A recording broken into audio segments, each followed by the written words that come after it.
माझ्या सर्व माझे सहकारी जे काम करणारे आमचे सगळे जेवढे सहकारी आहेत, शिवसैनिक आहेत, महाराष्ट्र सैनिक आहेत, या सगळ्यांना आम्हाला सांगायचे की सतर्क राहा, की तुम्ही आपल्या विभागामध्ये आपल्या बूथवरती कोणकोणत्या गोष्टी चालू आहेत ह्याच्यावरती तुमचं लक्ष असलं पाहिजे.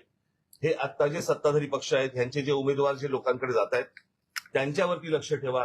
हे कुठे काय पैसे वाटतायत, कारण आता अनेक रील्स ही आता बाहेर आलेली आहेत, तुमच्या मार्फतही अनेक गोष्टी बाहेर आलेल्या आहेत की याच्यामध्ये कशा प्रकारे पैसे वाटले जात आहेत. भारतीय जनता पक्षाच्या आणि शिंदेच्या त्या पॅम्पलेटच्या आतमध्ये 5-5 हजार रुपये टाकून ते पैसे वाटले जात आहेत. त्यातल्या आनंदाच्या अनेक काही गोष्टी आहेत की ज्याच्यामध्ये लोक नाकारतात पण आहेत.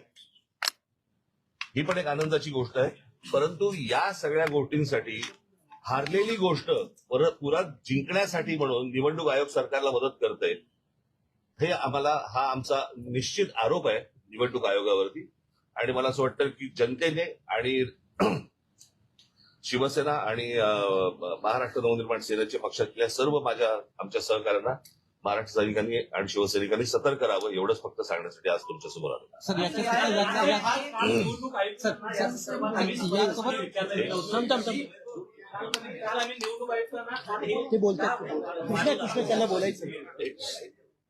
तुम्ही कॅमेरामन जर गप्प बसलात तर बरं होईल.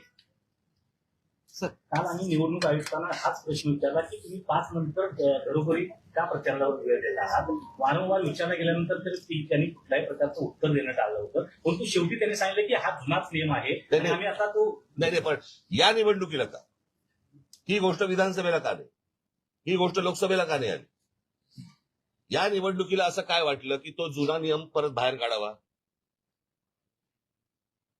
ईव्हीएम पण जुनी आहेत आणि हे जे काही नवीन मशीन आणतायत त्याच्यावरती त्यांचं असं म्हणणं आहे की ती ईव्हीएमची मशीन जुनी झाली आहेत म्हणून आम्ही त्याला एक युनिट लावतोय.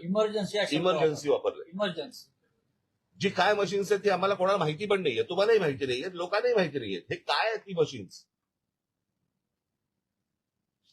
म्हणजे काय प्रकारचं राजकारण महाराष्ट्रामध्ये सुरू आहे आणि काय प्रकारच्या निवडणुका महाराष्ट्रामध्ये सुरू आहे. मला असं वाटतं की ही गोष्ट सर्वांनी लक्षात घेण्यासारखी आहे, घेतली पाहिजे आणि आमच्या लोकांनी सतर्क राहावं एवढंच फक्त मला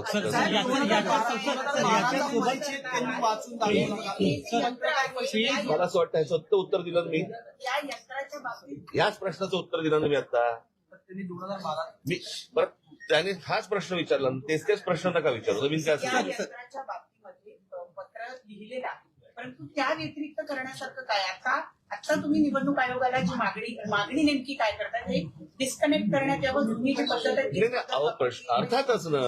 अर्थातच ना हे कोटचं मशीन आहे, हे दिसतं कसं.